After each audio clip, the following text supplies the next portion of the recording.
Hello mga Papa, what's up? Ka-Convoy King, Papa Bench is back! Ayan, medyo matagal-tagal tayong walang ngayon mga Papa, no?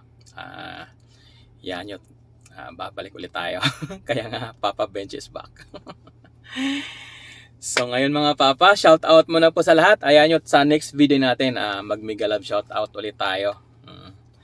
So ngayon, shout out muna sa lahat ng followers and lahat ng ating subscribers. And thank you. Salamat sa walang sawang pagsuporta sa ating munting channel at sa ating page. Paras lang po yan, Ka-Convoy King, Papa Bench. Ayan. So ngayon mga Papa, no, dahil malamig na ang panahon ngayon. So papasok na kasi ang winter, although wala pang winter time pero malamig na talaga. At sa parteng Norway, saka sa kalagitnaan ng Norway at saka sa taas ng Norway, umuulan. Nagsha-shower na ng mga puting bulak. Yan, so ibig sabihin may snow na, pumapatak na po ang snow. So dito po kasi sa Europe mga Papa, no, lalo sa mga bagong dating pa lang at saka sa mga parating pa lang, importante na malaman ninyo na dito po sa Europe ay meron pong pagkakaiba sa oras. Yan po ay yung summertime at saka yung winter time. So nitong linggo to kasi or next week or nitong linggo, hindi ko lang po sure mga Papa, no? Search natin yan sa Google kung kailan mag-uumpisa kasi ang pagkakaalam ko every 28 of October yata yan nagpapalit ng oras. Yun po yung pagkakaalam ko, siguro this week or next week siguro. So habang maaga pa, inform ko na po kayo para kung mapanood nyo tong video na to, ngayon pa lang alam nyo na kung anong gagawin para pagpalitin yung oras ng tako. So ang tako po kasi natin ay hindi siya nag-automatic. Hindi ko lang alam kung meron na ba tayong latest na tachograph, digital tachograph ngayon na machine na nag-automatic siya ng pagpapalit ng oras. Yung iba kasi ganun, hindi siya nag-automatic magpalit ng oras. So ang nag-automatic lang magpalit ng oras yung mga cellphone natin. Yan, kasi tayo po kasi dito ay naka-UTC tayo. UTC time, nasa UTC time po tayo mga Papa, no. So ituturo ko sa inyo kung paano magpalit ng oras pagpasok ng winter time.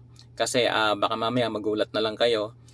Uy, ang cellphone ko pala ganitong oras na, tapos ang sa tako ko at saka sa truck ko ay ibang oras. Ayan, magkaiba po yan. Pagka nagpalit na po ng oras, magbabago po yon. So ganun po mga Papa, no? Gusto ko lang din ipaalam sa mga bagong dating at saka sa mga parating pa lang na nasa Pilipinas, meron po tayong pagbabago ng oras every winter or every summer. Yun po yung pagpapalit ng oras. So kailangan po nating matutunan kung paano magpalit ng oras doon sa tako. Ilagay po natin siya sa UTC time. So yun po mga Papang ituturo ko sa inyo. So hindi na natin patagalin. Let's go! Ayan mga Papa, ang ating tako machine. Ito pong ating tako machine na to ay Stone Ridge po siya. Meron na po akong video nito kung paano magpalit ng oras doon po sa isang tako machine. Ang pangalan naman niya ay Siemens or ang Video. So ang pagkakaalam ko kasi dalawa lang yata yung nagsusupply ng tako machine dito, isang Siemens at saka isang Stone Ridge. So ito po yung ating machine ay ang Stone Ridge na tako machine. So ipapakita ko po sa inyo kung paano. Ayan, ilawin po natin, pinutin natin itong okay. Ayan, back mo natin, back. Ayan. So naka-rest mode po tayo mga Papa, no? Okay lang yan kahit naka-rest mode, walang problema yan hanggat hindi ninyo ginagalaw itong driver 1 or yung driver 2 man lang. Okay lang po kalikutin yung ating tako kahit naka-rest mode para pag-aralan po natin kung paano, para matutunan natin kung paano ang pagkakalikot ng tako. Importante lang wag magalaw yung ating rest. Wag nating galawin dito sa driver 1 para continuous ang rest natin. Or kahit na other works, pwede rin po tayong gumalaw ng tako. Ayan, ituturo ko na po sa inyo mga Papa, ang pagpapalit ng oras dito po sa Stone Ridge machine. Ito po ay pindutin natin tong okay. Yan, tapos arrow down, makikita po natin ang settings. Ayan, ito po yung sign ng settings. I-okay lang po natin yan. Okay? Tapos, arrow down lang po natin. Arrow down at arrow down. Lalabas po dyan ang local time. Hanapin natin ang local time. I-okay po natin. Ayan.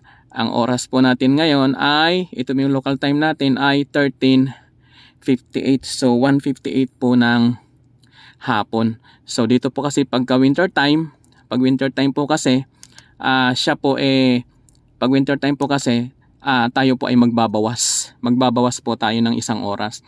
So, ang pagbabawas ng isang oras ay i-arrow down lang po natin yan. Ayan, 12:58. Yan.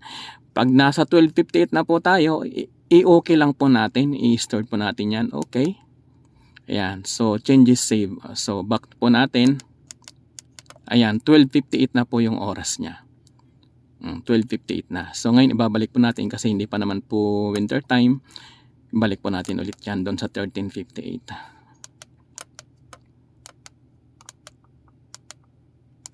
Ayan, arrow up lang po yan. Ayan, balik po natin. Ayan, iyan po yung local time niya mga papa ngayon. Summer time pa kasi yung 13:59 na yan. So, sana nasundan po ninyo ang gabay. Okay? So, ayun mga papa. Katatapos lang nating pindot-pindutin yung ating taco machine. So, ganun lang po mga papa, ang pagpapalit ng oras. So, kung tayo ay nasa Pilipinas sa ngayon, summertime, advance po ang Pilipinas ng 6 hours.